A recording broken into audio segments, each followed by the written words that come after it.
Kalau korang jenis heavy user, student atau memang selalu guna phone dari pagi sampai malam, Realme C100X ni memang nampak macam dibuat khas untuk korang. Sebab Realme panggil phone ni sebagai Smooth Champion. Dan yang paling menarik ada 8000 mAh bateri, 45W fast charging, 120Hz display dan dia ada durability yang memang serius. So jom kita review apa yang phone ni boleh offer dekat korang. Pertama sekali, of course lah, dia punya bateri. Realme C100X ni datang dengan 8000 mAh Titan bateri. Menurut data Realme Lab, phone ni boleh tahan sampai 21 jam lebih untuk online video, 27 jam untuk WhatsApp dan sehingga 13 jam untuk gaming Free Fire. Dan bateri ni direka untuk mengekalkan kuasa walaupun dalam suhu yang ekstrim. Kalau bateri dah habis pun tak perlu risau sebab dekat sini ada 45W Super VOOC fast charging. Realme bagi tahu dengan hanya 5 minit charging kita boleh dapat sampai 4 jam panggilan. Phone ni juga ada 6W reverse charging, jadi kita boleh gunakan sebagai mobile power station untuk charge device yang lain waktu kecemasan. Lagi satu, smartphone ni ada durability yang top tier.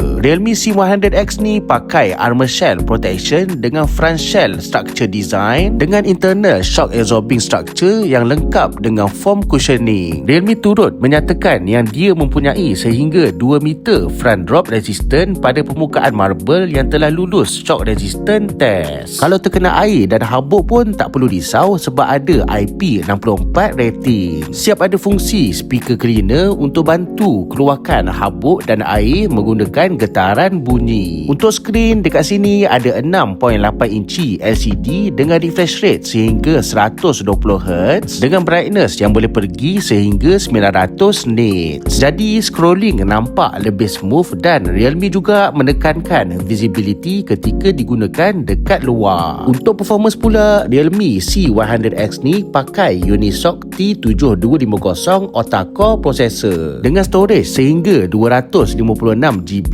dengan sokongan dynamic RAM. Siap ada 48 month smooth performance certification untuk option 6GB RAM dan ke atas. Untuk dia punya audio, dekat sini ada 300% ultra boom speaker dengan volume sehingga 82 desibel. Pada pendapat aku, dengan harga bawah RM1000, Realme C100X ni memang berbaloi untuk korang dapatkan. Lebih-lebih lagi kalau korang pengguna smartphone yang aktif dan lasak.